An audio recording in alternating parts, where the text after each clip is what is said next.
Peut-être tout ça.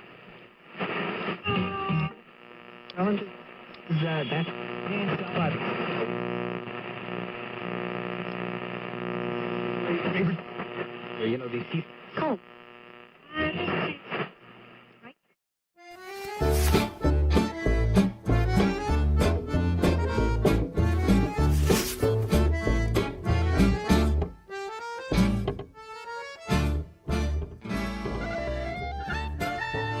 Cordial saludo a nuestra querida audiencia. El día de hoy tenemos la oportunidad de entrevistar a Eric Duván Barbosa. Él fue uno de los pioneros de este proyecto de autores de historias y es por eso que me alegra mucho tenerlo de nuevo en nuestros micrófonos. Luego de su culminación exitosa de la maestría en economía en Rusia, de la cual nos hablará más adelante. Eric, bienvenido. Bueno, muchísimas gracias, Andrés. Siempre es un placer estar acá, siempre es un placer visitar el Departamento de Historia, que es mi casa, visitar la Universidad Nacional y pues estoy muy contento y agradecido por la invitación. Eric, como siempre solemos iniciar por el principio, tú no, digamos, tus orígenes regionales son de La Vega, Cundinamarca. ¿Puedes contarnos un poco sobre la conformación de tu familia, sobre los orígenes de tu familia? Sí, bueno, pues o sea, yo hago parte de una familia pues tradicional en La Vega, pues lleva ya varias generaciones viviendo allí. Soy hijo de Fernando Barbosa y Rocío Amaya, son mis padres. Pues bueno, o sea, al respecto de ellos podría decir que, en mi opinión, mi padre es como una de esas personas que tiene un espíritu y un alma tan grande y tan libre que nunca se dejó como encerrar o incluir en ningún espacio, entonces desde muy temprano se dedicó a manejar volqueta, a manejar camión, ¿sí? Entonces pues desde muy joven él ha estado recorriendo el país, la geografía nacional. Creo que pues esta misma experiencia, ¿no? Como de conocer tanto el país lo ha llevado también como a conocer a la gente. Creo que es un gran intérprete de las actitudes humanas y pues una persona también de una inteligencia abrumadora que hoy pues me sigue impresionando, sobre todo en la manera en que pues soluciona problemas cotidianos, ¿no? Es como una clase de MacGyver, eso siempre pues me ha impresionado, me ha dejado atónito. Y mi madre es una persona pues también de La Vega.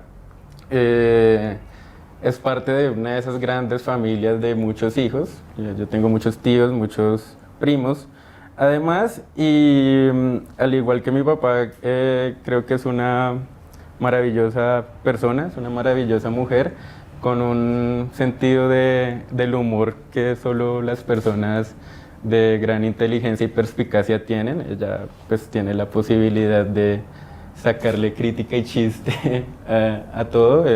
En todas las actividades que ella ha hecho, que han sido muchas, pues se ha caracterizado por su gran pulcritud.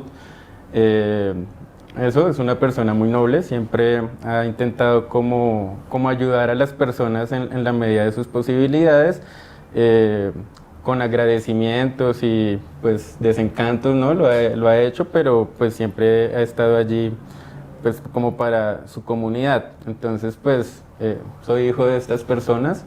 ¿A qué se dedica ella?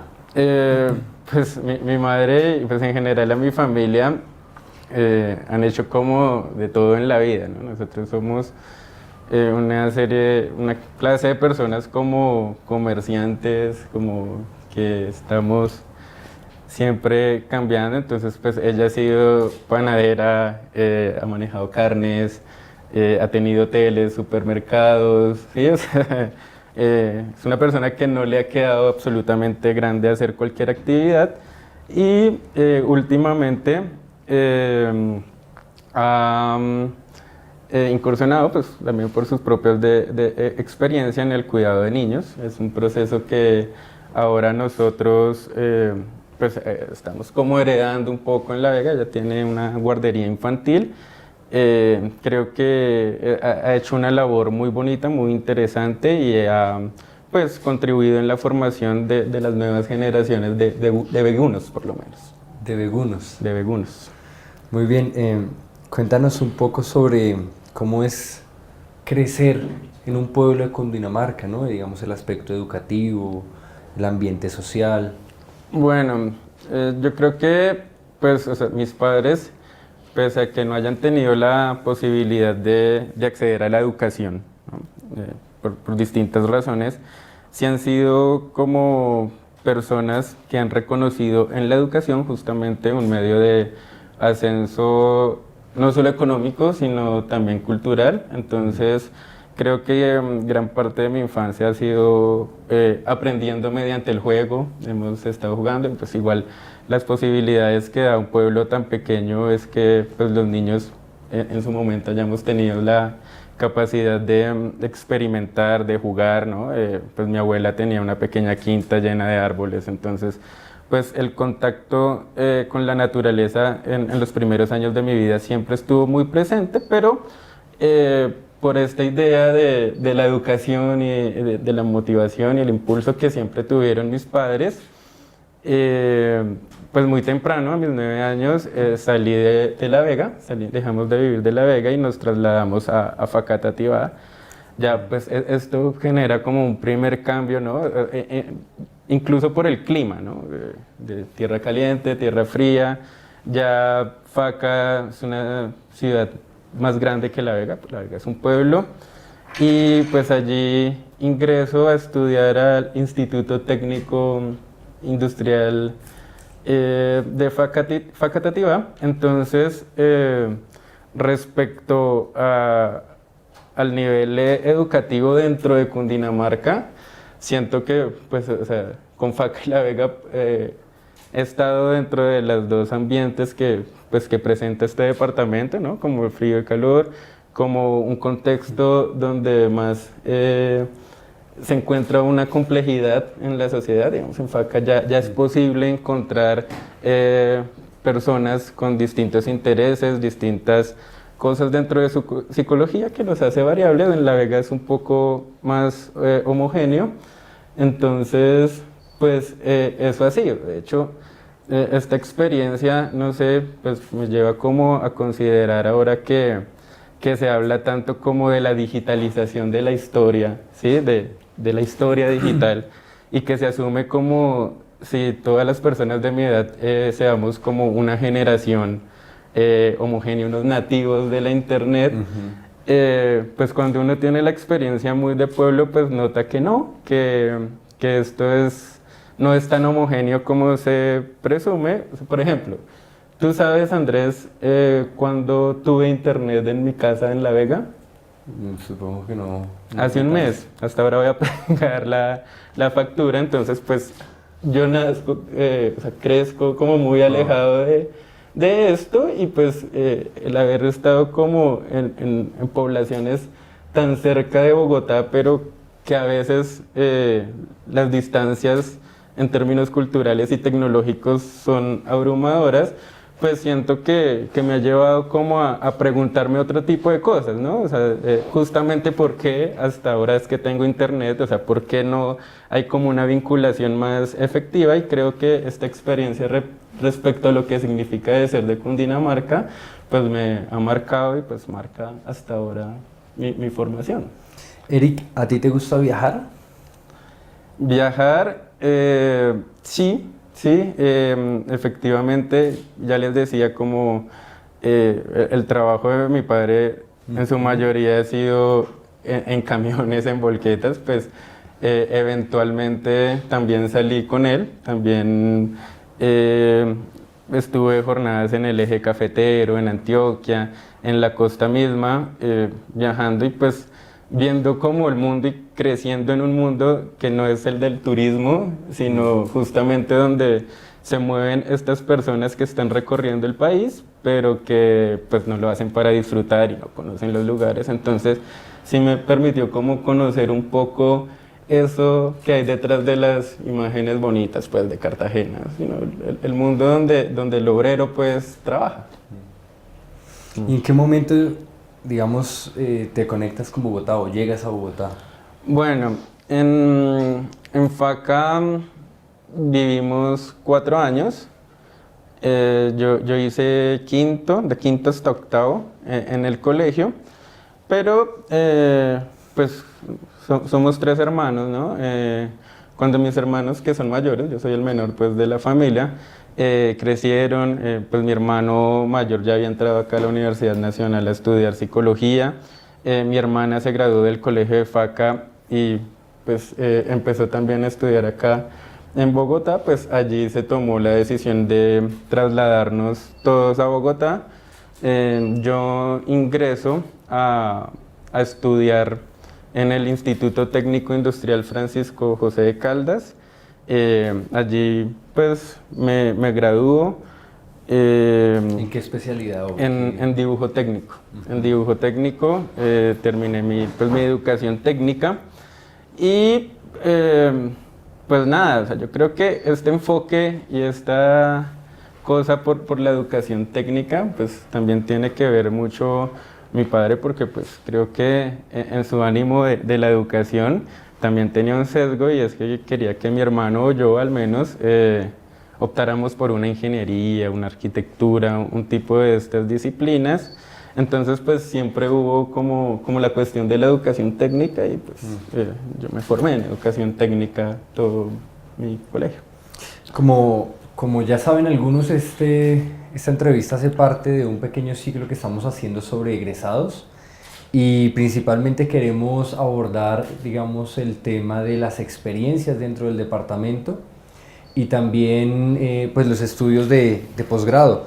Por eso que quiero preguntarte cómo una persona que hizo su bachillerato técnico terminó eligiendo las humanidades, y pues también a su vez por qué la Universidad Nacional.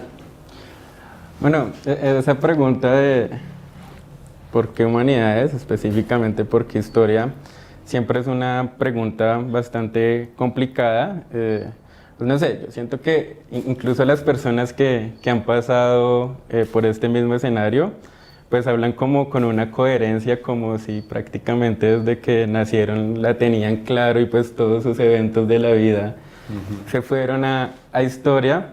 Pues digamos, yo lo que puedo hablar ahorita es como de lo que hoy creo, pues influyó en esa decisión, como las condiciones que yo creo. Entonces, pues nada, en primera instancia creo que la relación con mi abuelo, con mis abuelos en general, yo pues tuve la fortuna de crecer, de vivir casi toda la adolescencia con mis abuelos, pues de mi abuelo paterno y mi abuela materna. Entonces, pues ellos eran parte como de una misma generación, fueron personas como bastante comprometidas con su contexto, siempre estaban como al tanto de las noticias del periódico y demás. Entonces, lo que para ellos era su vida, para mí se convertía en historia. Entonces, ellos pues me contaban, y pues básicamente hoy como se dice, como usted, donde estaba en el 11 de septiembre, en una época, pues todo el mundo preguntaba y narraba dónde estuvo en el Bogotazo, o qué estaban haciendo cuando el Bogotazo. Entonces crecí escuchando mucho de estas historias de violencia, y como un primer elemento. También, pues digamos, por la historia tuve gran relación en los primeros años de mi formación en FACA con un profesor, Jorge Eliezer Murillo Mena, se llamaba, un profesor afrodescendiente que pues nada, hablaba de la historia del caballo de Troya, y a mí esto me parecía fascinante. Pero bueno, yo creo que en la educación técnica, por momentos, yo perdí un poco este interés por las humanidades en general. Sentí que bueno, que me gustaba más como la física o los conocimientos técnicos, y pues pasé como lo que fue noveno, décimo y 11 de esta manera.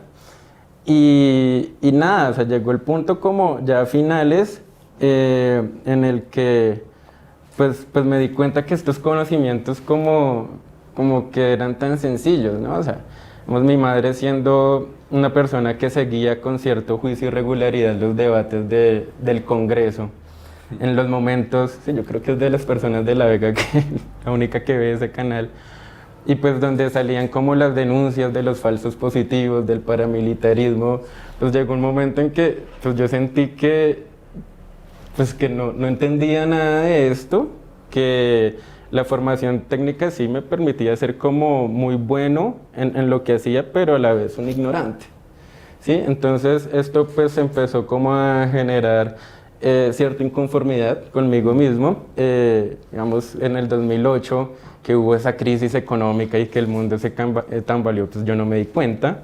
Yo estaba preocupado como porque la niña que me gustaba a veces me ponía cuidado, a veces no, pero pues del mundo no sabía. Entonces en esta época, 2007, pues hay como una clase de despertar. Sabía que yo no podía encontrar respuestas dentro de los conocimientos técnicos y se da como el enfoque hacia las ciencias sociales, o sea, las humanidades. Recuperé un poco el gusto de mis primeros años de formación por la historia y pues, creo que estos elementos me llevaron a decidirme por historia. Bueno, ¿tú fuiste de ese grupo de personas que pasó a la primera o tuviste que hacer varias veces el intento? No, pasé a la primera. O sea que entraste muy joven. Sí, yo entré de 16 años a la universidad. Entré en el 2009, no tuve que hacer tantas peripecias. Pues mi primera opción y única fue historia. Había considerado poner física, pero pues creo que para entrar en humanas uno tiene que ser un inconforme, estar como inconforme con algo. Pues me decidí por historia y fue mi única opción y pasé. En el 2009 entré. Bueno, ¿qué esperabas encontrar aquí y con qué te encontraste? Bueno, pues yo creo que haber entrado a la Universidad Nacional es un gran logro, es un logro cumplido. Pues como les decía, mi mamá siempre impulsó la educación y entre ese impulsar la educación siempre hubo un sesgo por la Universidad Nacional. Siempre pues, nos inculcó que debíamos estudiar en esta universidad, entonces pues cuando lo logré me sentí como maravillado y realizado en cierta parte teniendo 16 años, pero pues el choque fue durísimo, durísimo.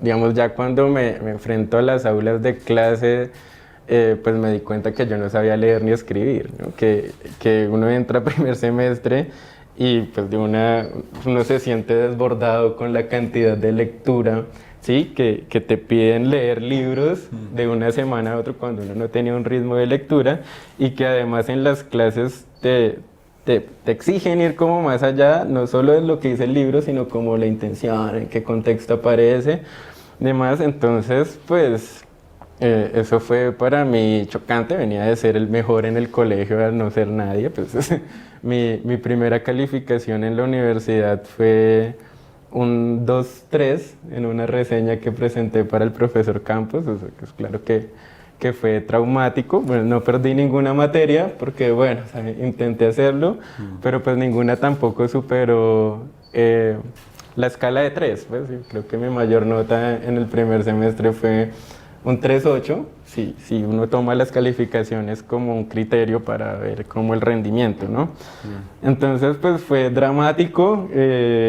Pues efectivamente descubrí que no sabía nada, que tenía que empezar desde lo más básico, que hubiera tenido que cubrir el colegio, pero pues no, me tocó hacerlo en el primer semestre de la universidad, tanto así que a mí me tocó cancelar el segundo semestre, y a mí me tocó cancelarlo para aprender a leer. Sí, o sea, mis padres nunca supieron que lo hice, tal vez se enteren por esta entrevista. Yo cancelé el semestre a escondidas y venía acá a la universidad a leer, a ver qué podía extraer de los libros. Entonces recuerdo que empecé mucho por el psicoanálisis, no sé, leí los primeros trabajos de Freud, de Adler, después como Erich Fromm, y pues, o sea, la intención de eso es saber cómo qué le escogía y que me permitiera como enriquecerme intelectualmente en una época en que, pues no, o sea, estaba completamente crudo, y fue muy positivo. Creo que después de esa cancelación, pues la cosa empieza a subir y a mejorar muchísimo. A propósito que nombras a la familia, ¿hubo oposición a tu decisión de estudiar historia o fue celebrado? ¿O cómo fue? Fue incomprendido, o sea, nunca hubo una oposición, nunca, pues mi papá o mi mamá me dijeron como, no, eso, ¿para qué? Aunque yo sé que en su inconsciente o bueno, en su interior se preguntan que eso para qué, sobre todo por lo que les decía, que mi papá pues siempre quiso tener como un ingeniero y pues yo me voy como por las humanidades y tal. Pero siempre me apoyaron, siempre pues creyeron en lo que estaba haciendo, pese a que no les decía nada, fue como un apoyo muy a ciegas, entonces nunca tuve oposición, siempre tuve el apoyo y siempre estuve en mi etapa universitaria viendo sus esfuerzos para sostenerme en la universidad. Ya nos contaste que hubo una influencia de tu familia como por estar al tanto de la política, de los debates actuales. ¿En qué momento tú te vinculas con la línea de investigación en historia política y social? ¿O por qué ese interés por la política? Sí, bueno, yo creo que el interés por la historia política es que en el departamento encuentro toda una línea que hace como más coherente o me traduce lo que en mi propia experiencia había tenido como sensación, ¿no?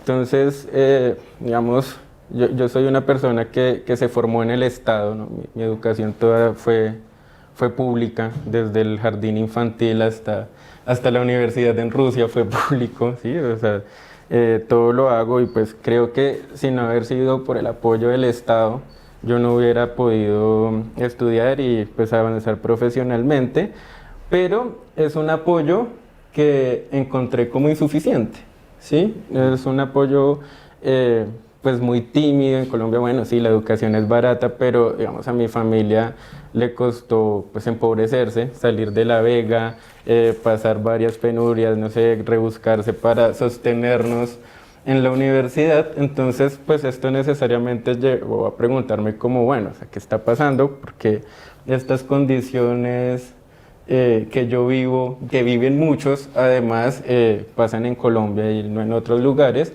Digamos, este fue como el primer sesgo que me llevó a interesarme por la historia política. Aquí encuentro personas que han hablado y hablan al respecto de eso, que tratan de explicar la situación, de entender cómo lo político en el lugar dentro del mundo de los adultos, dentro del mundo de los humanos, donde se toman las decisiones que podrían cambiar el rumbo de la sociedad, pero al tiempo se hacen los actos que detienen el progreso de la sociedad. Entonces, cómo entender este fenómeno es lo que me llevó a involucrarme. Pues, o sea, acá encuentro como una línea bastante fuerte con personas bastante competentes. Ahí empieza como mi atención y mi cercanía al profesor César Ayala. Entonces fue como en ese contexto que me hace interesarme por el fenómeno de lo político, por este reconocimiento de que es en esta esfera donde se puede hacer algo para cambiar y donde se encuentran las explicaciones más relevantes de por qué no se ha podido construir un Estado, una sociedad más justa donde todos tengamos acceso a la educación, por ejemplo. Entonces yo creo que eso pues marcó como mis intereses hacia allá. Mira que uno ve tu hoja de vida y uno ve que pues fuiste muy inquieto durante el desarrollo de la carrera. Hay pues varios eventos, varias presentaciones y te quiero preguntar por dos en específico. El primero sería el primer congreso de estudiantes de historia que fue en Cartagena. En un par de días se va a hacer la sexta versión de ese congreso, o sea, es decir, ha tenido continuidad. ¿Puedes hablarnos un poco como de si sabes algo sobre los inicios del evento y sobre tu participación? Sí, bueno, yo creo que, bueno, primero celebrar esta continuidad de que siga los estudiantes de historia del país encontrándose, intercambiando experiencias. Eso es una cosa fascinante, creo que es un gran triunfo. Y pues bueno, este congreso de historia aparece dentro de un contexto que es el paro estudiantil del 2011. Creo que este paro donde se discutió la cuestión de la reforma a la Ley 30 le permitió aprender a los estudiantes que es posible participar en la sociedad a partir de sus propios conocimientos, que es posible utilizar las neuronas, lo que estamos aprendiendo, para pues el beneficio y la crítica a la sociedad y la mejoría de la sociedad. Entonces, yo sí recuerdo con bastante agrado en la discusión de esas reformas cómo se reunía todo el departamento de historia, estudiantes y profesores, y más allá de sesgos ideológicos o políticos, pues todos los estudiantes nos reunimos a estudiar la reforma y a partir de las herramientas disciplinares, pues tratar de aportar, ¿no? Digamos que esta sensación pues ha continuado, ¿no? De hecho, pues uno la puede ver en las discusiones del Che o Jaime Garzón. Yo creo que en el 2011 empieza el reconocimiento de que pues el ideal del estudiante que solo encuentra por las vías de la violencia y de las balas un medio de participación, ¿sí? Pues en contextos como tan apretados han cambiado, que pese a las, no sé, violencias, a las miserias, a los asesinatos, se han abierto las puertas de la participación estudiantil, de reconocernos como un sector que piensa y que piensa pues desde sus propias bases, de sus propias disciplinas, conocimientos, para contribuir, cambian sus ideales. Entonces pues yo creo que ya pues muy pocos consideran pues tomar las armas como un vía de participación. Pues cambia la figura de Jaime Garzón, y esto apareció muy en el 2011.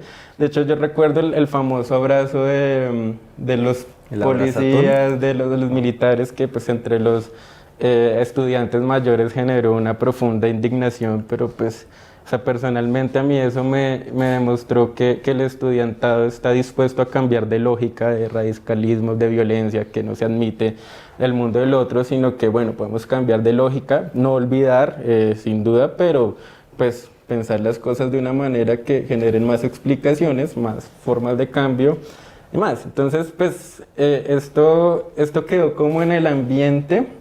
Entonces, en el contexto de este paro, donde hay como esta nueva lógica, se reúnen los estudiantes de historia que han participado. De hecho, yo creo que allí como el papel fundamental de Jenny Julio, que en ese momento era representante y que pues se dio a la tarea como de reunir, generar redes de comunicación con los estudiantes de historia, se decidió hacer este congreso. Y este congreso justamente buscaba responder la pregunta de la participación social de los historiadores, cómo a partir de nuestros conocimientos, nuestras disciplinas, podíamos decir algo relevante para la sociedad, sobre todo porque pues, o sea, uno veía como en las clases, que al menos desde el siglo XIX, estaba como latente el reconocimiento del historicismo, de la historicidad, pues, de que las cosas se construyen, ¿no? De que no están dadas de hecho, ¿sí? Sino de cómo pues, podemos entender unas condiciones específicas que nos han llevado a este presente, y cómo a partir de estas condiciones, no partiendo de la nada, se puede generar pues, ciertos cambios que permitan como llevar a la sociedad un poco más allá. Entonces, la pregunta de cómo nos involucrábamos en momentos en que pues, los historiadores sentíamos, y pues creo que aún muchos lo sienten, no tenemos como un espacio dentro de la sociedad, pues ameritaba la reflexión de los estudiantes de cómo podíamos encontrar una posición en la sociedad, ¿sí? Entonces, pues ese fue como el sentido pues, primario de ese primer congreso. Pues se dieron las reuniones y pues o sea, pudimos notar las diferencias en la historiografía dentro de las cuales se forman los estudiantes de Antioquia, que son distintas a las de Santander, las de Cartagena y todo eso. Entonces, pues allí hubo como un diálogo pues muy fructífero, y pues nuevamente celebro que se haya continuado. Que haya ¿no? continuidad, Yo sí. pues también... Yo creo que este proyecto también se une a esa felicitación, y creo que es muy valioso que hayan muchas nuevas personalidades que están como jalonando el proceso, ¿no? Y tú recordabas a Natalie Julio, y Sí, su papel fue realmente importante. Bueno, ¿y qué fuiste a hacer allá? ¿Tiene algo que ver con el evento que es la historia hoy? O... Sí, sí, están como profundamente ligados porque a partir de este paro del 2011 se da como un pulular pues, de grupos estudiantiles de investigación. Yo mismo también hice parte de uno de estos grupos que se generan, pues, o sea, como a partir de la investigación de la disciplina, pues contribuir a la sociedad, ¿no? Un ideal pues, muy válido en ese momento.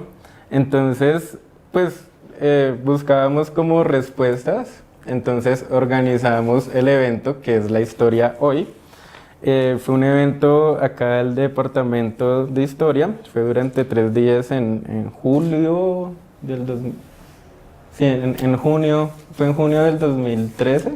Ese fue en junio del 2013, sí señor. En junio del 2013, donde se reunieron, o pues invitamos a los profesores del departamento de historia y otros pues de afuera, aparte el profesor César Ayala, el profesor Heraclio Bonilla, José David Cortés, bueno, varios del departamento de historia.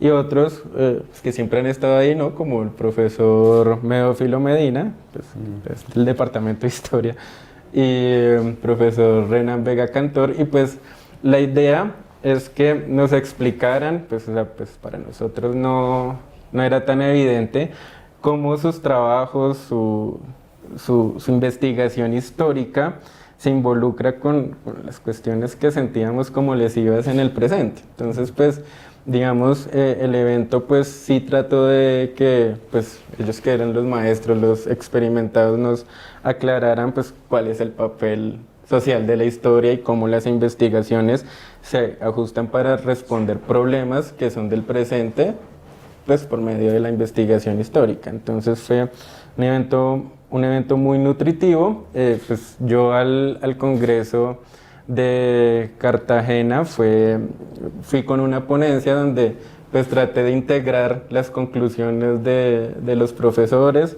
donde traté de mostrar como una coherencia y cuál es la visión pues del profesorado del departamento de historia respecto a la función social del historiador. Ese fue como mi papel, de integrar todas las conclusiones que hicieron los profesores. Entonces sí, o sea, los 2 eventos estuvieron bastante vinculados, o pues al menos yo intenté hacerlo así por mi ponencia.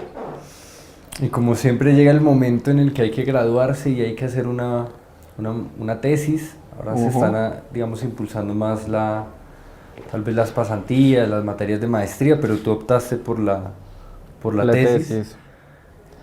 Sí. 2 preguntas, ¿no? Bueno, la tesis se llama La razón contra el número, la Comisión de Estudios Constitucionales 1952-1953. ¿Cómo llegaste digamos, al tema y cómo fue el proceso pues, de la elaboración de la tesis? Bien. Pues bueno, yo creo que en la actualidad sigo siendo un defensor de la escritura de la tesis. Es decir, o sea, me parece que es el momento pues de la carrera donde uno tiene la posibilidad de integrar todo lo que ha aprendido en el transcurso de varios semestres. Sobre todo también es la posibilidad de medirte a ti mismo como investigador, de cómo usas las fuentes, cómo es tu ritmo de trabajo. Creo que eso durante todo el proceso no es tan visible porque pues en la carrera la mayoría de trabajos son de carácter historiográfico, se convierten como en un collage de autores y pues ya, eso es un trabajo de historia, o pues a lo mucho es hacer un análisis sobre una sola fuente. Entonces la tesis es el momento donde pues te enfrentas al momento donde tienes que seleccionar, catalogar una gran cantidad de fuentes. Es una experiencia que pues, o sea, pues al menos en mi formación pues yo no la tuve, de cómo trabajar con archivos gigantes. Eso no lo supe y pues yo lo hice como dentro de la práctica, dentro de la investigación de esa tesis. Si yo no hubiera optado eso, pues hubiera ido a una maestría sin reconocer cómo trabajo y cómo integrar distintos documentos. Entonces, parece que esta experiencia es por la que todo el mundo tiene que pasar porque pues realmente es enfrentarse con el hecho de que eres historiador, de estar con el archivo. Hay gente que pues aún se gradúa sin conocer archivos, pues no sé. Entonces, pues bueno, o sea, me parece válido que existan pasantías y demás, pero pues lo ideal es que se combinaran con la escritura de la tesis, ¿no? O sea, el escribir, el integrar información y el enfrentarse a contextos del pasado que no son los tuyos, son los que pues te van formando como historiador. Ahora, la cuestión de por qué llegar al tema, pues sí, o sea, esta es una tesis sobre la Comisión de Estudios Constitucionales de Laureano Gómez, que impulsó Laureano Gómez, y pues tratándome como de desmarcarme pues de los prejuicios también como de la historia conservadora, como malos y buenos de los liberales, sí, pues como en relación con esta onda de, pues de tratar de entender las cosas sin ideologías, pues claro, uno reconoce que existe peligros es que pues cuando tú no estás dentro de un compromiso ideológico generes una completa apatía y desinterés pues por el contexto, o también que pues te preguntes las cosas y reevalúes todo, o sea, es como el beneficio.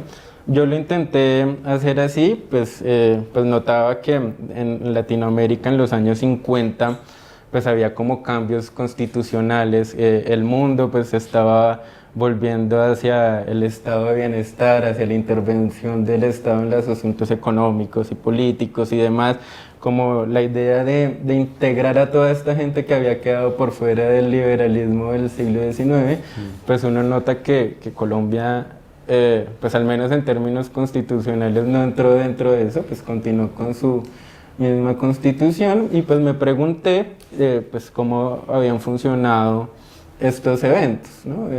Estos intentos de reforma constitucional. Encontré la reforma constitucional de Laureano Gómez, pues digamos, viendo los documentos y las actas de entrada, pues vi que había como un serio interés por generar las instituciones para vincular a las poblaciones dentro del conservatismo y dentro de un conservatismo que era bastante radical y que pues se asocia con el fascismo. Pues, yo encontraba que había intentos y pues bueno, me parecía como coherente porque pues nada, o sea, el apoyo que tuvo Laureano Gómez no era porque a la gente se le ocurrió, o sea, tenía que haber dicho algo, ¿no? Entonces pues intenté investigar y pues sí, o sea, voy notando como que la cuestión o la cosa, pese a que se plantea así, no es una cuestión de ideologías entre liberales o conservadores, en que pues mi proyecto es más sofisticado que no y pues mereces eliminar el tuyo, sino que hay como un problema allí como de conocimiento, de cómo llegar a acuerdos, como, ¿sí? Dentro de la dinámica de la política. Y me parece que en esas pugnas y contradicciones fratricidas y pues bueno, que generaron la violencia pues de los años 50, 60 y demás,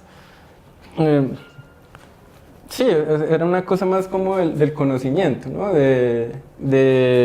Pues de que no hubo como un grupo que lograra superar al otro y no hubo dentro de los partidos pues como consensos o acuerdos que pudieran llevar pues, una reforma social tan esperada y que pues aún sigue en mora. Entonces me parece que más de la coherencia ideológica, porque pues en eso se puede poner de acuerdo aunque sea el mecanismo para matarse, hay como elementos dentro de la antropología y dentro de la sociología que no permiten una negociación y que las cosas se frustren. Entonces, pues más o menos eso es lo que yo intento hacer en esa tesis, pues con complicaciones, aún tiene como efectos, pues como digo, es mi primer intento, pues mi primer lanzarme como historiador. Habrán cosas que corregir, pero pues al menos pues me llevo como este tipo de conclusiones.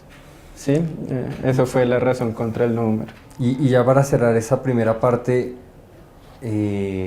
¿hubo oposición a que estudiaras un personaje como Laureano Gómez? digamos, Pues genera reticencia, Ajá. genera reticencia porque pues marcados en una historiografía y en una sociología tan cargada de prejuicios e ideologismos, pues estudiar a un conservador, imagínate, dentro de la Universidad Nacional, casi que se vuelve un anatema. Entonces, pues nada, o sea, yo lo hice como con mis más sinceros deseos de investigación y pues como tratando de comprender y pues dentro del estudiantado mismo, no, pues miraban como Eric el Godo o sí, como radical, incluso fascista, digamos, sí son comentarios que pues logré recibir por intentar pues evaluar el pensamiento de Laureano Gómez, pero pues nada, seguí adelante. La tesis me la dirigió el profesor César Ayala, salió bien, me saqué un 5. Eso al menos dice que algo se hizo. Y nada, pues me sentí satisfecho no tanto por lo que digo, sino porque pude conocerme a mí como investigador afrontado a los archivos y pues como decía ahorita, eso es el punto por lo cual defiendo la escritura de la tesis, ¿no? Claro. Y ya que tocaste ese tema, antes de terminar esa primera parte, se advierte en ti como una postura muy democrática, digamos, en el ámbito político. ¿De dónde viene eso? ¿Tú crees que eres una persona democrática? ¿Cómo te evalúas tú? Bueno, pues yo nunca me había evaluado dentro de esa categoría. Ah. Pero pues, o sea, digamos, si han notado en mi discurso, y de hecho ya lo dije, pues estoy como una cosa de ser una persona de provincia, pues, de La Vega, pues aunque no es tan lejos, allí estoy, pero estoy inmerso en situaciones en donde para lograr mis objetivos intelectuales y académicos, ha tocado vivir varias penurias, ¿no? O sea, digamos, las crisis económicas dentro de mi familia, o sea, sostener mis padres una vida acá en Bogotá, siendo ellos como tan de La Vega, ¿sí? Como cambiarse de residencia por eso, pues sí necesariamente me ha llevado como a cuestionar cosas, y pues en este cuestionar cosas, a comprender que el mundo puede ser mejor, ¿sí? Pues que no sé, que digamos si el Estado aportara más a la educación pública y brindara las condiciones para las personas que tienen los deseos de estudiar y que no pueden, pues facilitarle más el camino, pues creo que avanzaríamos mucho como sociedad. Pues yo creo que en definitiva esa es como mi defensa, mi apuesta y a la final pues eso es lo que he intentado trabajar como historiador. Claro, pues yo reconozco las advertencias que se presentan en el camino y pues sí, o sea, no es que el Estado sea como el que soluciona a todos, pero pues al menos sí se le puede exigir lo mínimo, ¿no? O sea, que haga lo mínimo que cualquier democracia debería hacer y es como pues un acceso a la educación y a las instituciones para todos los colombianos, ¿no? O sea, creo que eso es como pues dentro de lo que me he formado, de lo que he investigado y pues dentro de lo que he asumido como, no solo como historiador en este caso, sino como ciudadano colombiano en general, preocupado por una realidad, un país, unas condiciones materiales de un país. Bueno.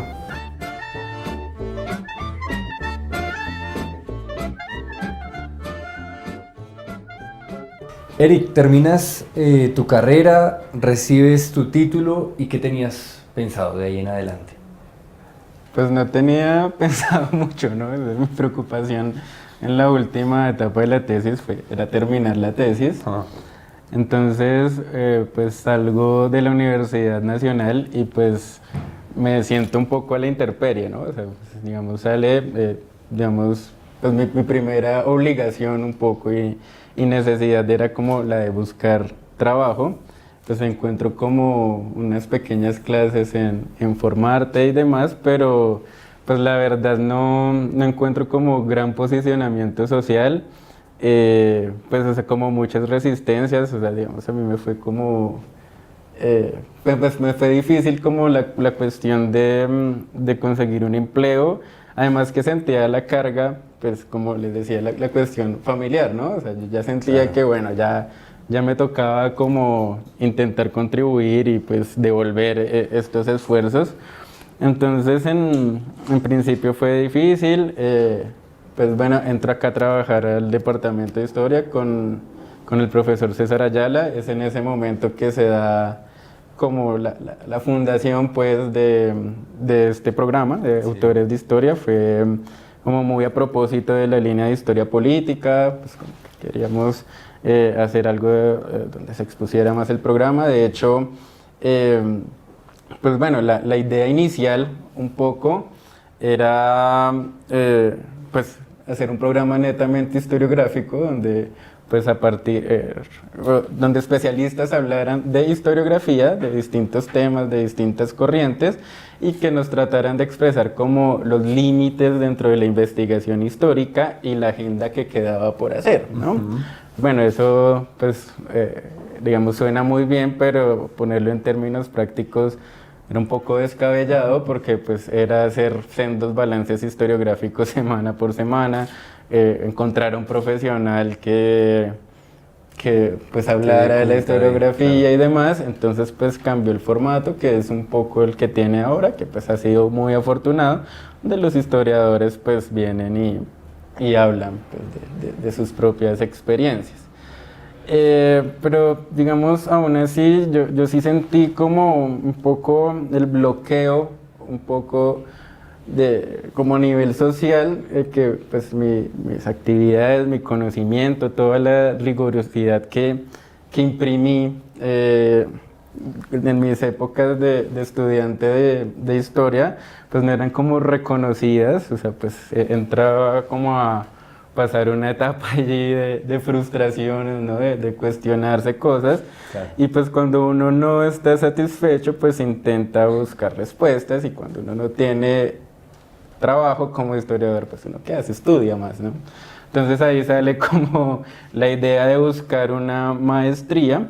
Pues el enfoque va hacia Rusia, porque pues como mencionaba, dentro de mi experiencia profesional y pues como estudiante de la universidad, sentía que pues digamos mucho de lo que pues a mí me molestaba o me generaba inquietud era resuelto o investigado por historiadores que también se formaron en Rusia. De hecho, pues sentí ahí como una cierta identidad sociológica, ¿no? También como personas de provincia que dieron el salto a Rusia, sentí como una identidad. Y pues además, sí, ya he mencionado como mi influencia del profesor César Ayala, pues también por ahí está la profesora Vera, que también pues, fue muy influyente en mi formación, el mismo Medófilo, ¿no? Entonces, digamos como el ver eso pues genera como un sesgo, un interés, además por Rusia, sobre todo teniendo la convicción de que allá podría encontrar un poco de las respuestas a mis preocupaciones intelectuales y sociales. Entonces creo que por eso se da tanto el interés por la maestría, por continuar el posgrado, como por Rusia. Afortunadamente el gobierno ruso es muy amplio en becas. Adquirí una beca para estudiar allá, una maestría. Ya. Hay algunos políticos en nuestro país que aún no se han enterado que la Unión Soviética terminó en el 91. Tú, cuando llegas allá, vas a presenciar como la creación de un nuevo país prácticamente sobre los escombros de lo que fue un imperio, si se quiere. ¿Qué país encuentras cuando tú llegas allá? Uy, bueno, sí, efectivamente, yo llego y pues presencio lo que tú dices, la reconstrucción de un imperio sobre las ruinas de otro.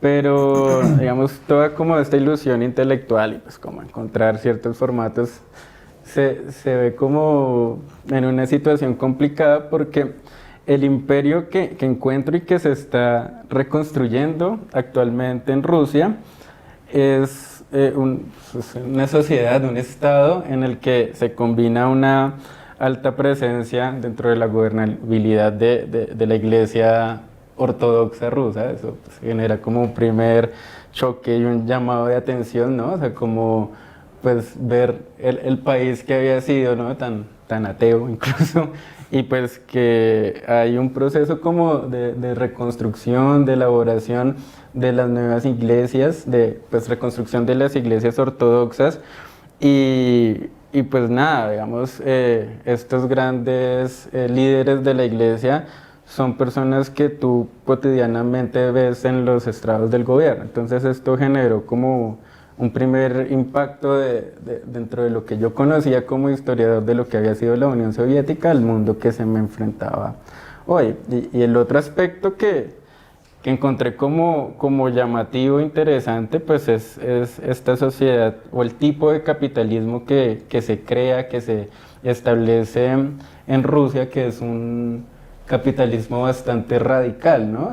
Digamos, en otras conversaciones yo decía que pues llegar al punto en que te cobren un sobre de azúcar para un tinto, ¿sí? Que lo cobren diferenciado, que sí, pues, este mundo del camarada, del tabarish, no sé, como que cambie, donde está una sociedad completamente mercantilizada, donde todo es posible comprar y vender. Entonces, pues bueno, estos dos aspectos, pues sí, o sea, a la final me pareció muy lógico que se combinaran, porque tanto estas nuevas corrientes del neoliberalismo como el pensamiento más tradicional y ortodoxo al final se plantean en un formato que pueden dialogar, ¿no? Tanto liberalismo como iglesia hablan uno del mercado, uno como Dios, como algo allá que regula todo y que además no se puede cuestionar, ¿sí? Entonces hay hartos elementos dentro de su planteamiento que se combinan y que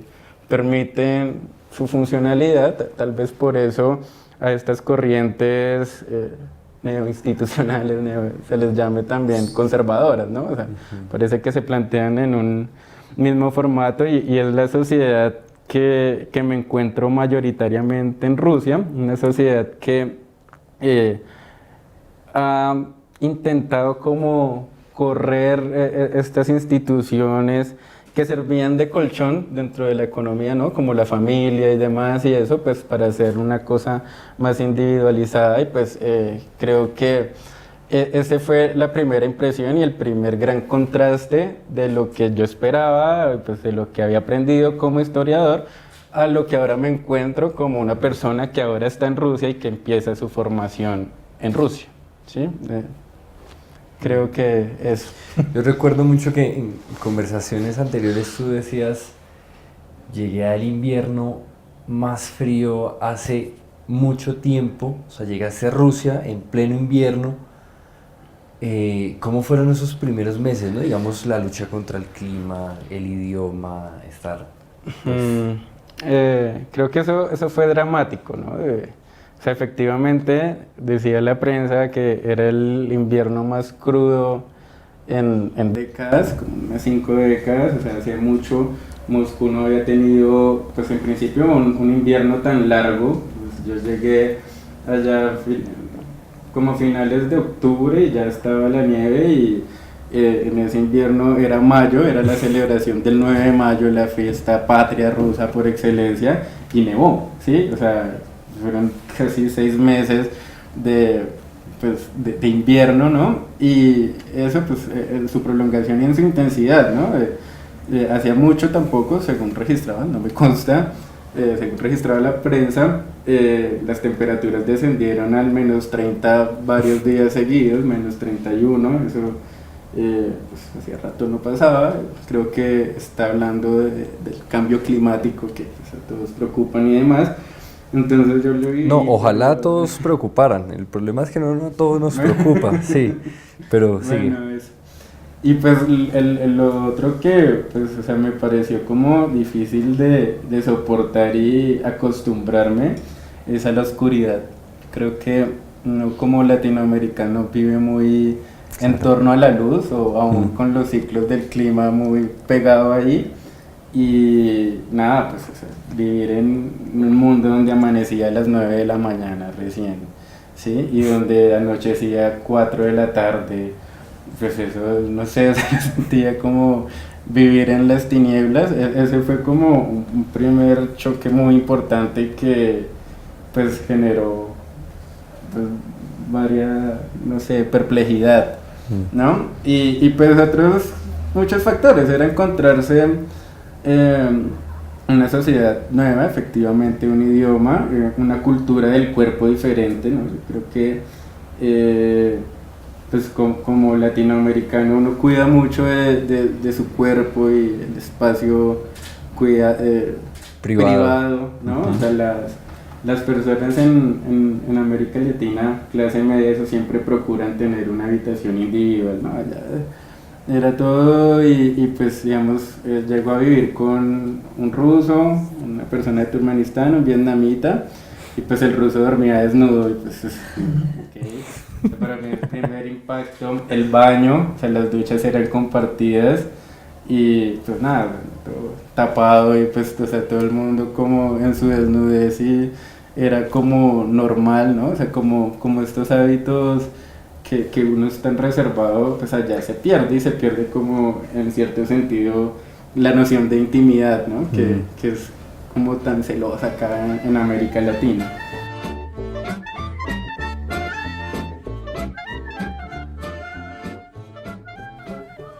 Muy interesante todo lo que nos cuentas respecto al cuerpo. ¿Existe esa cultura por formar el cuerpo, por hacer ejercicio como en algunos lugares de Latinoamérica? Digamos aquí específicamente en Colombia, por ejemplo, en la ciudad de Medellín, hay mucho de eso. ¿Tú percibiste eso allá? Sí, sí, sí. O sea, yo creo que Rusia es un país donde se sigue conservando como la cultura de la hombría, no sé, como de la fuerza del macho y pues esto también ha tenido incidencia como en un gran cuidado del cuerpo, ¿no? Entonces sí, en Moscú ahora tiene como varios gimnasios callejeros de CrossFit y demás, los cuales siempre están llenos de gente, ¿no? Digamos, mis compañeros rusos sí eran de las personas que, pese al invierno más crudo y que uno no se atrevía ni siquiera a mirar por la ventana, él salía a correr, a trotar, a hacer gimnasio, ¿no? A correr lo de las llantas, entonces sí se ve como pues gran interés dentro de, sobre todo los hombres rusos de pues formar su cuerpo, son bastante corpulentos. Pero no solo los rusos, o sea, también, digamos, toda esta parte de América Central, como varias personas, eso ha sido sorpresivo, o sea, como gente de Turkmenistán, de Asia Central. De Asia Central. De muchos árabes y eso también conservan como ese culto al cuerpo masculino, ¿no? O sea, a la belleza un poco masculina y a la corporalidad, no sé. Entonces, ¿y con respecto a las mujeres? Yo creo que, bueno, las mujeres rusas son bellas todas, ¿no? Pues, o sea, digamos, centradas al ejercicio no las vi tanto, pues me pareció que sus intereses iban más hacia como el aprendizaje de idiomas, a la música, ¿sí? Yo creo que de las chicas rusas con las que hablé y las que conocí, su mayoría tocaban el piano, por ejemplo, o hablaban con gran suficiencia otra lengua, ¿no? Entonces se volvió una cosa, pues, o sea, digamos, en la universidad rusa tienes la posibilidad de, pues, hacer tu carrera y además como especializarte o profundizar mucho en un idioma. Yo creo que en muchos casos las veía más interesadas, más preocupadas por el aprendizaje del idioma, sea alemán, español mismo, francés, que en su propia profesión de base. Eso es como, sí, pues, la contaduría, pero sus esfuerzos estaban más hacia el cultivo un poco como espiritual. Pues en términos de ejercicio, creo que les gusta mucho el baile. Sí, bailes latinoamericanos incluso, o sea, hay gran acogida. O sea que tú fuiste famoso en Rusia por eso. Pues no sé si famoso, pero ahí salí a bailar de vez en cuando, sí. Hay muchos clubes de distintos tipos de música, incluyendo música latinoamericana. Digamos, es sorprendente la acogida del reggaetón, eso es como un fenómeno mundial, ¿no? Y pues, o sea, digamos, creo que ha sido como tan acogido en este tipo de sociedades, como les decía al principio, que se enfrentan como a capitalismos tan salvajes, ¿no? Donde se pierde como toda idea tradicional del colchón de la familia y demás, y pues se encuentran en este tipo de bailes calientes como calor, ¿sí? Sí, como una acogida, entonces pues llama mucho la atención, o sea, no importa que no entiendan las letras y demás, pero pues el contacto con la gente pues que tanto, pues que tan esquivo ha sido, ¿no? Entonces sí noté como dato interesante eso, o sea, la acogida y pues yo entraba a oficinas allá en los edificios rusos, en el CRES, y pues nada, escuchaba a Maluma y como... Sí, pues yo estaba en Rusia y lo que menos esperaba encontrar en la oficina de una secretaria es eso a todo volumen, pero está muy presente.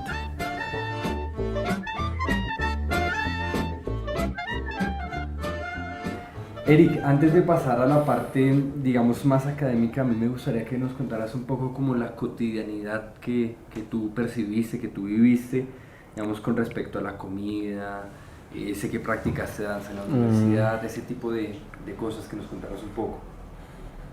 Bueno, digamos, la universidad allá es muy diferente a la universidad acá, ¿sí? O sea, digamos, uno puede notar ciertas diferencias.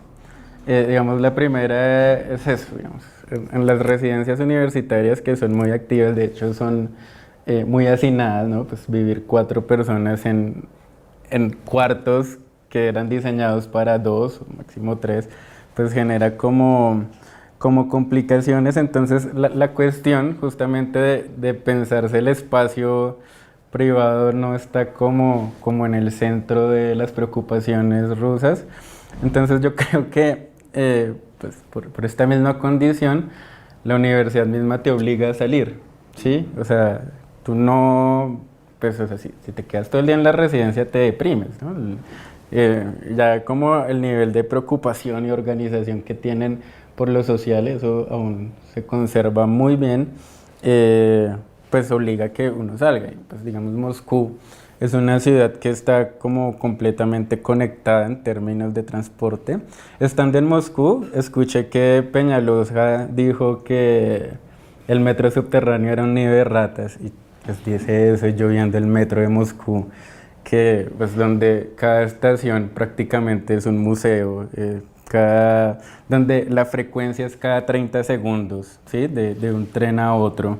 Entonces, o sea, ver esta obra que no me parece solo de arquitectura, sino que pues mezcla como todas las ciencias, ¿no? Porque en el metro de Moscú uno encuentra ingeniería, arquitectura, historia, antropología, sociología, ¿no? Se vuelve como el espacio de reunión de la sociedad rusa, además que mueve unas 10.000 personas, que es casi la población de Bogotá a diario, o quizá más.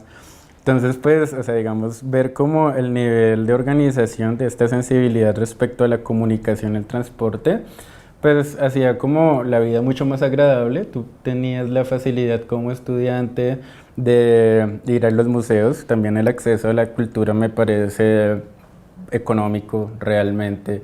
Digamos, yo pude entrar al Teatro Bolshoi varias veces por lo que sería en pesos colombianos 5.000. Por 5.000 pesos, bueno, claro que uno quedaba en la silla más arriba, cerca al techo, ¿sí? Levantaba y tocaba el techo del Bolshoi, pero pues podías acceder a Ana Karenina, a Iván el Terrible, hace obras de ballet bastante llamativas. Entonces creo que eso es lo que tiene Rusia de enriquecedor, que tiene espacios públicos y espacios públicos realmente sofisticados donde pues, tú puedes pasar días y tardes enteras caminándolos, ¿no? Pues tiene el Museo Pushkin, que pues creo que con el Hermitage son los museos más grandes de Rusia, si no es de Europa, no sé.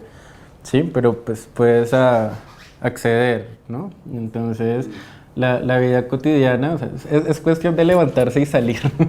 Sí, porque puedes encontrar varios palacios, obras arquitectónicas donde se mezclan todos los tiempos, desde las estructuras más modernas de Moscú City, que es pues, como los rascacielos que ahora han hecho después de la caída de la Unión Soviética y pues el Kremlin además, ¿no? Entonces, tenemos también eventos públicos, ya hablaba un poco de la celebración del 9 de mayo, la gran fiesta patria, es también salir como a estos desfiles, a todo esto, sí, son lugares donde se reúne aún la gente muy en torno a eso. Y la comida, ¿cómo te fue con la comida? Muy distinto. Me contabas en alguna ocasión que, digamos, tenías la posibilidad de... ¿Qué pasa? Sí, quedan 8 minutos de batería. Ah, bueno, no terminamos con esto. Volví y inicio. ¿Cómo te fue con el asunto de la comida? Que me contabas que en alguna oportunidad tuviste, digamos, la forma de conocer muchas personas de muchos lugares a través precisamente de cocinar. De la comida. Bueno, sí, pues, en principio, pues cuando uno llega a una sociedad sin conocer a nadie, ¿no? Y nada, y no está como involucrado en ninguna red, toca empezar como a construirlas, pues la comida, bueno, en principio pues sí probé las sopas, el borscht, el chichivishni, como todas estas sopas características de la comida rusa. También se comen muchas albóndigas, como medio grasosas, creo que para conservar energía y calor en las temporadas de invierno. Pero, pues, digamos, la comida, en mi caso, se volvió, pues, el centro y el sitio de socialización, ¿no? Vamos, a partir de la comida, que uno lo empieza a pensar como en términos económicos para ahorrar, para pues, garantizar la supervivencia, comer en restaurante, pues, todos los días por el bolsillo genera grandes lesiones. Entonces eso nos llevó a reunirnos en principio a personas de América Latina. Yo hice gran amistad con las personas de Ecuador, mis amigos de Ecuador. Creo que las personas que he conocido en mi vida son quienes tienen mayor sentido de fraternidad y amistad y pues, o sea, cogen y pues tienen la tendencia de crear una familia.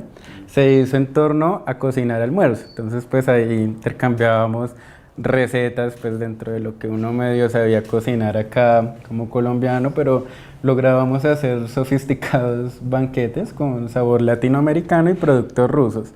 Paulatinamente se fue agregando como más personas, en rusos mismos y personas que estaban interesadas por cocinar y pues charlar. Entonces la cuestión de la comida, de la cocina, se volvió en últimas como esa sensación de hogar y de familia que uno necesita estando fuera y lejos de casa precisamente. Entonces se fue formando una red de apoyo de personas con las cuales podíamos contar en momento de alguna necesidad. Interesante. ¿Por qué elegiste hacer una maestría en economía? Uy, bueno, ya, ese salto. Ese salto nos queda un poco tiempo y me interesa mucho, digamos, sí. Como historiador, incursionar en otro ámbito. ¿Por qué? Sí, bueno, digamos, creo que la lección hacia la economía es el pleno reconocimiento de que en la actualidad, y uno escucha dentro de los discursos de la política, que la economía es como la única de las ciencias de la sociedad relevante, ¿no? Pues como que si por medio de la economía uno tuviera las respuestas a los problemas, ¿no? Como por medio de la teoría económica, fuera una garantía de avanzar en el proceso de la civilización. Entonces, pues me interesé por la economía, pues primero, pues para conocerla, empaparme, o saber qué tan cierto es eso, pues, pero sobre todo para cuestionar un poco qué es esto de esta forma de conocimiento que pues está presente en la vida política, ¿no? O sea, ahora cada presidente pues es economista o tiene una formación al respecto, entonces, pues, ¿cuál es la cuestión? Y además, en términos de pragmáticos, uno pues, también debe ser bastante sincero, pues, en una sociedad donde no acoge la historia, pues la combinación de dos disciplinas, una que se cree más relevante, pues me parece como bastante útil para encontrar justamente una posición social, llámese por medio de un trabajo, una escuela. Entonces creo que al menos en ese sentido pragmático la economía habría como un abanico de posibilidades que con solo la historia creía no podía encontrar. Entonces pues esa fue como las razones de mi elección por la economía. ¿Y qué tema elegiste? Bueno, yo intenté hacer una combinación pues, de los temas que me interesan, ¿no? Entonces, pues nada, yo estando preocupado como por la historia del siglo XX, ¿sí? Preocupado por conocer además que como historiadores hemos aportado y a dónde hemos aportado al conocimiento de nuestra propia realidad, pues me dediqué a la historiografía, al trabajo historiográfico, pero de aquellos investigadores, economistas principalmente de ellos, que han abogado por recoger lo que pues ellos no se llaman así, el neoliberalismo como marco de interpretación de la sociedad, y como estos historiadores, economistas que han trabajado y ven el mundo desde esta perspectiva, han evaluado el populismo latinoamericano y por esa misma vía la historia de América Latina en su conjunto. Entonces, pues digamos mi trabajo de investigación fue más de carácter historiográfico y apuntaba a reconocer las limitaciones a nivel cognitivo pues de ver el mundo de esta manera, ¿sí? De cómo, hasta dónde puedes explicar de la sociedad cuando ves el mundo a partir del mercado como regulador de todos los fenómenos de la sociedad. Entonces, pues ese fue mi tema de investigación. Y ya no sé. Y bueno, digamos que ya para darle materialidad a la tesis, ¿cómo te fue la recepción ya más adelante cuando presentaste tu tesis?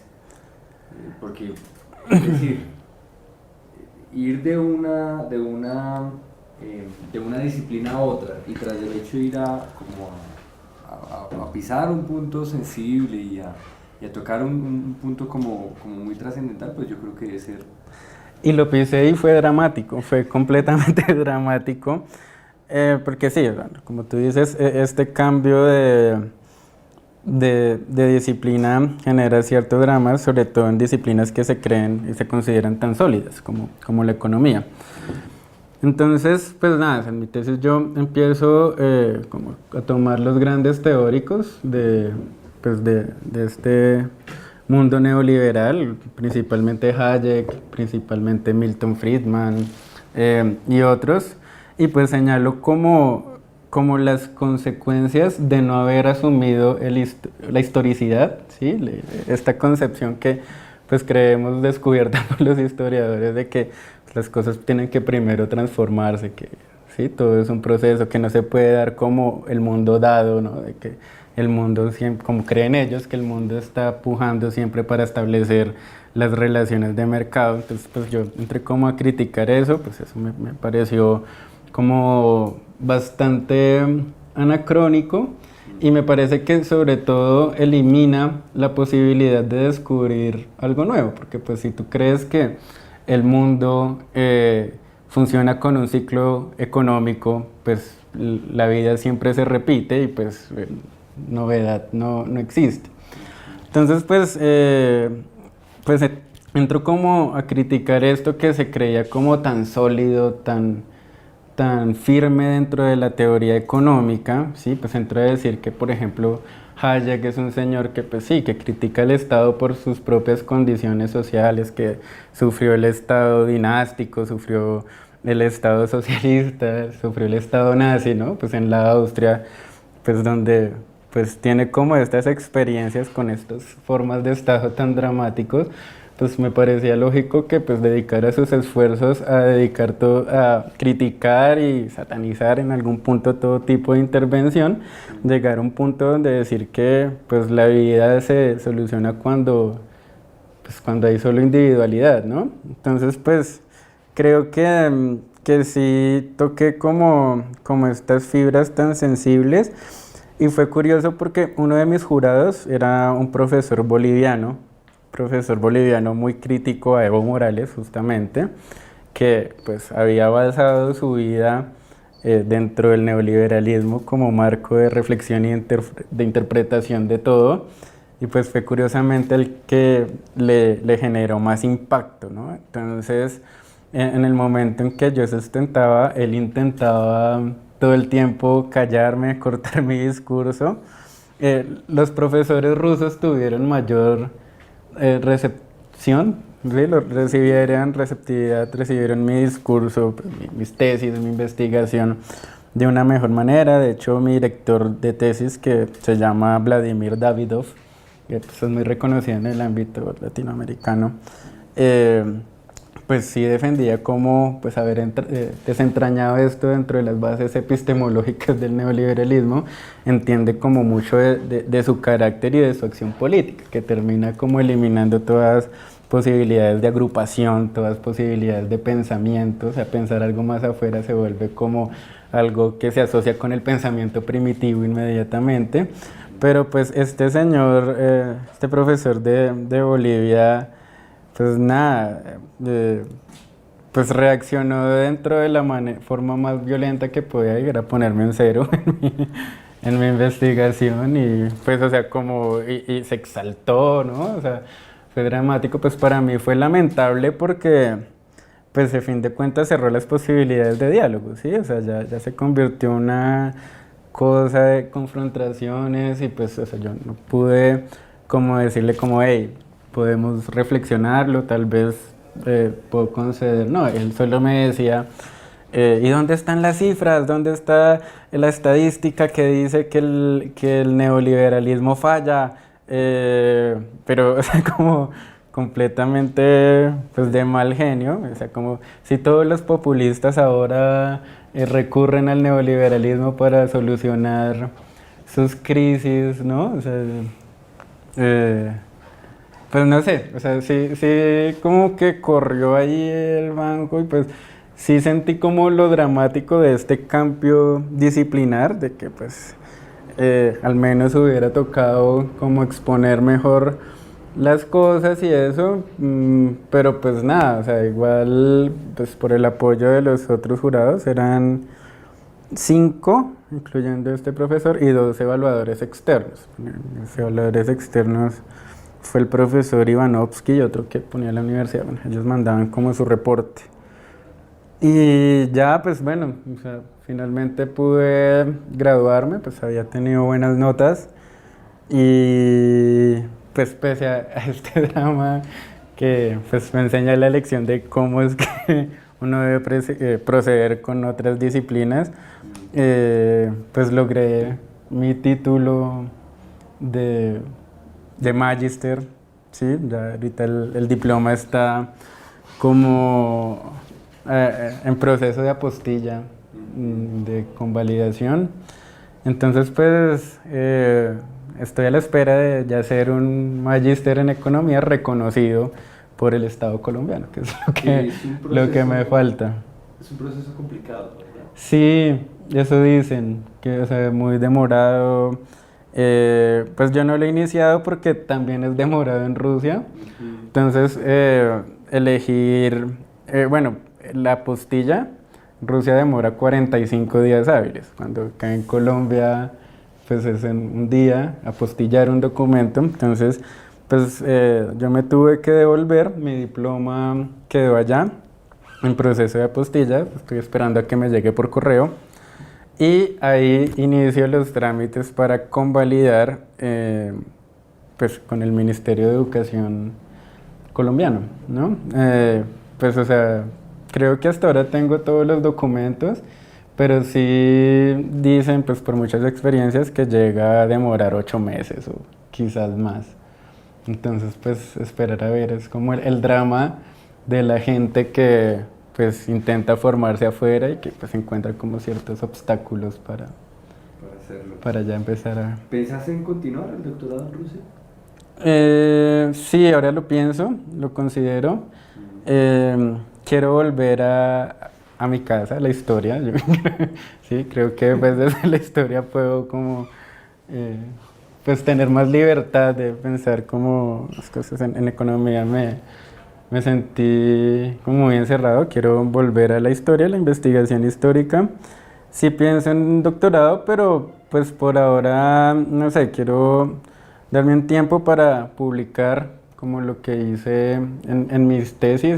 Pues, bueno, yo creo que soy una persona que ha acumulado documentos e intereses y pues no he publicado. Quiero como intentar sacar cosas ya. Pues siento que ya la necesidad, creo que pues pese a que toda mi carrera está por delante y me falta muchísimo por aprender y descubrir, creo que hay cosas maduras que pues ya meritan como pues darse a conocer. Creo que pues voy a hacerlo y nada, estoy buscando trabajo, Andrés. Muy bien. Eric, en serio fue un gusto que aceptaras como esta invitación.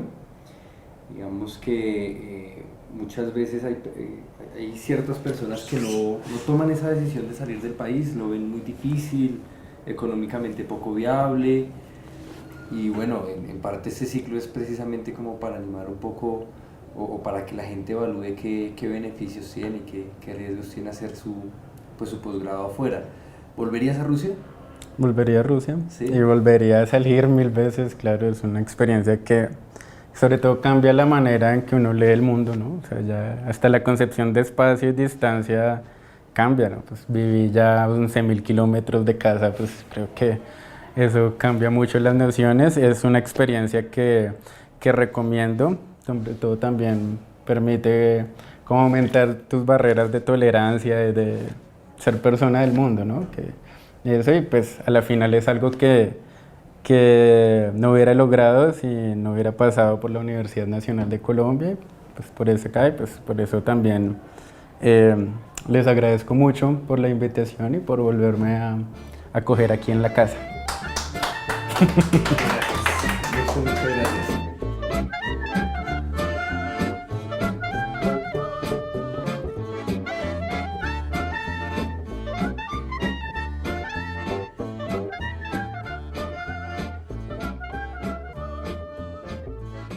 Los burgueses recuerdan el hambre de sus padres y todo lo que hacen es comer.